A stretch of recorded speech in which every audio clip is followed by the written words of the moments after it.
How's your day? Good. Okay, great. So, please stand everyone for our prayer to be led by Inday Erica.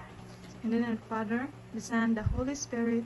Amen. Amen. So once again, class, good afternoon. So before you take your seat, please pick up the pieces of paper under your chairs and arrange your chairs also. Okay, done? Okay, you may now take your seat. So, Miss Secretary, please check the attendance. Who is absent today? No, ma'am. Okay, very good, class. Keep it up. So, okay, class, before we proceed, I have here my rules. So, this is my rules. First is respect. You need to respect me as your teacher, and I will also respect you as my students. And second, listen to our discussion. And lastly, participate in order for you to have a point. Then, so, last meeting, we talked about home and family. So, what does home mean to you? Inday, Jessica. Everything, ma'am. Okay, home is everything. And what are the essential ingredients for a happy and healthy family life? Yes, Anna Rose. I have no idea, ma'am. Okay. Inday, Jikasi. Communicate. Okay, communicate. In order for us to have a happy and healthy family, so we need a time for each other and communication. And how can you continue to build a strong and loving foundation for your family? Yes, Gigi. Being honest and true. Yes, very good. Being honest and true. So, and now in relation to our discussion, today I want you to focus your attention to the PowerPoint presentation. So, what is the function of each room's parts? Yes, Jessica. Different, ma'am. Different. So, we have here a bedroom, the living room, the Dining table. room, and the kitchen. What are the most important spaces in your house to you? Yes, Erica. My important spaces, ma'am, kay kuan. My room. Yes, your room. Yes, Jessica. Living room. Living room. So, kita, nagitay lain-lain nga important spaces sa ato ang house. So, lain-lain ka og answer. And then, why is there a need for us to learn how to organize the things in our house? Yes. So you will have peace and peace. Yes, very good. So, class, we need to learn how to organize our things in our house in order for us na maless stress ta sa ato ang pananaw. Okay, kung tanaw ta sa ato ang room nga purti ka gubot, so murag ma-stress tag maayo nun. So kung natin pangitaon na thing na ato ang gamiton, so maglisod ta og pangita, maluya ta og pangita kay purti ka gubot sa ato ang Room. So, how does your house reflect your personality and values? Yes. So, how does my house reflect? How does your house reflect your personality and values? So my room is not clean. That's why I'm careless and not heavy. Yes. Kung unsa ang imuhang house or room, Mausad. Mausad ka, mga makita sa mausad ta. So kung limpiada ka, limpyo sad ka tanong. limpyo sad ka tanaw. So, why is there a need for us to study and practice how to make our home organized and presentable? Yes. Inday, Ikari. Can you please repeat the question? Why is there a need for us to study and practice how to make our home organized and presentable? It is important jud man kay para pud ka nang masunod pud sa imong kaubay sa imong kisay imong kauban sa balay. Yes, you have a point. Very good, Ikari. Why is there a need for us to study and practice how to make our home organized and presentable? Yes, Inday, Ikari. So, a well-organized and presentable home creates a sense of calm, efficiency, and pride, making it more enjoyable and functional space for ourselves and guests. Yes, very good. So we need to study and practice how to make our home organized and presentable to be able for us to be knowledgeable enough in our things. Yes. and how to organize our things. So, what do you think might be the result if the things inside the house are not organized? Yes! Inday Jessica! What is it, ma'am? What do you think might be the result if the things inside the house are not organized? There is no. You can easily find the things that you want to use. Okay, I will repeat the question. So what do you think must be the result if the things inside the house are not organized? You feel stressed and depressed. Yes, very good. Inday Jessica. So, kung dili organize ang ato ang mga gamit, inana sa kagubot ang atong hunahuna. So, maka-feel ta og stress. Yes. Then, kung natay pangitaon nga importante nga gamit, dili na to makit-an dayon because of unorganized things. And now, class, what do you think our topic for today? Yes, Ma'am. Inday. I think it's all about interior designing.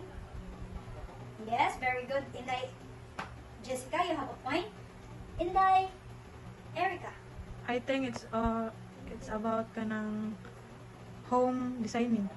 Okay, you have a point also. Very good, Erica. So, our topic for today is about making the home Etiquette. etiquette. So, before that, before we proceed to our formal discussion, please read our objectives. Identify the difference of a house from a home. Explain the characteristics of an adequate house.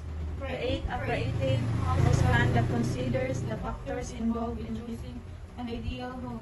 Recognize the significance of some factors upon choosing an ideal house. Emphasize the importance of knowing the characteristics of an adequate house. So, shelter is one of man's basic needs. A house is a structure that fulfills the need of the family, not only for shelter but also for protection, relaxation, privacy, and socialization. A home is not merely a structure, it is where love, joy, companionship, and even sorrows are shared. Yes. So, let's go to the function of the house. So, it provides shelter and protection from the elements like the sun, wind, and rain, and from animals and criminal elements.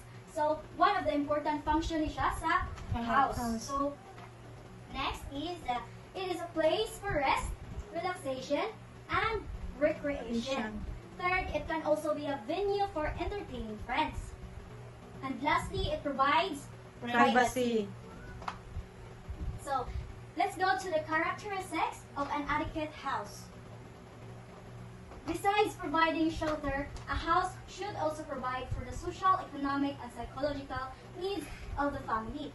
The home should be a place where the family can find peace, rest, and enjoy recreation. There is a space for entertaining family and friends, for reading books and listening to music.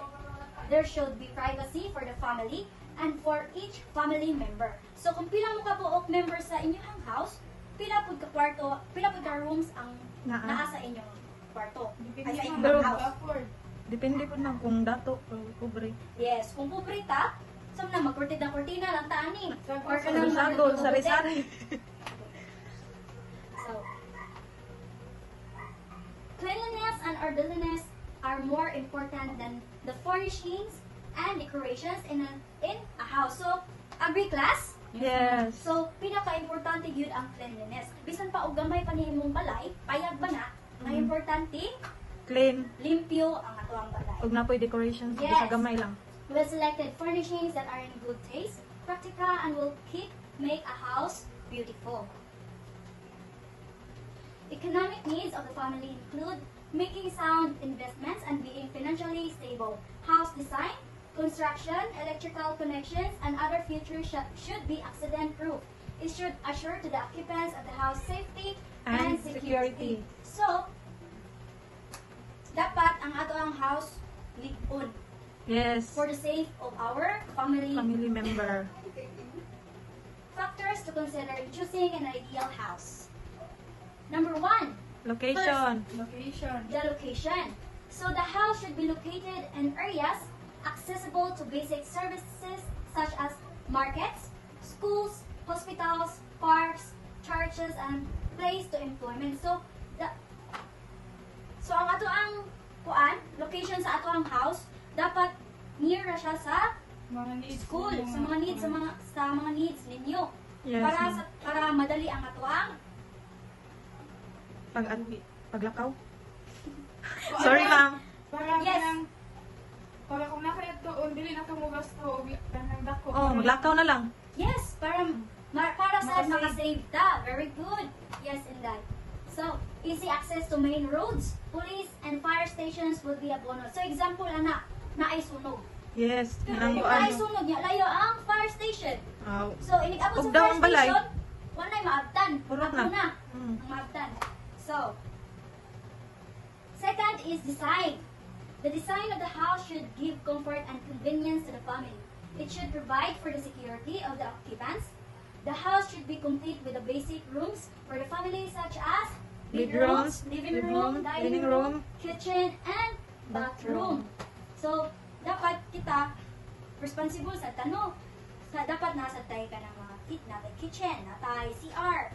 So, last is the cost. This will be a major deciding factor on how your home will be like. If your family has insufficient budget, a housing loan from either SSS or the GSIS should be of great help. So, kung wala kay budget sa inyong hangkuan, pwede ka mo loan. So, before purchasing or building a house, consider the ability of your family to pay the loan. So, kung mo loan ka, i-consider sa di mo unsay trabaho sa imuhang family member or sa mama or sa papa, unsay trabaho nila. Kung maka-afford ba sila og bayad sa Giloan nila. na kwarta. So, that's all, class. Any questions or clarifications? No, ma'am.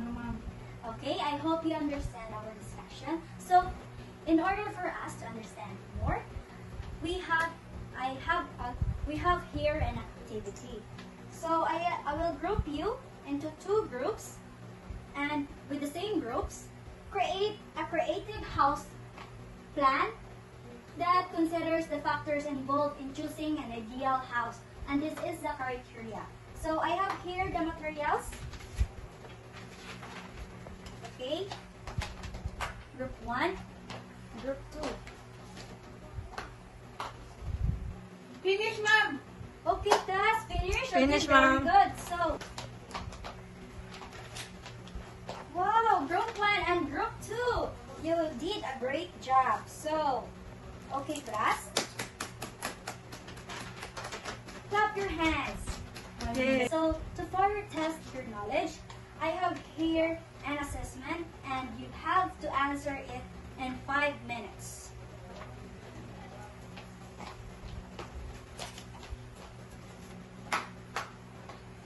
Okay, class, are you done? Finish, ma'am. Okay, ball pens up, pass your papers forward. Okay, class. So, your assignment is make your own ideal house in a short bond paper. Okay, Ma'am. understand, class? Yes, ma'am. And before we end, please read everyone. Home, Home is not a place, it's a feeling. Okay, class. So I hope you learned a lot for our discussion today.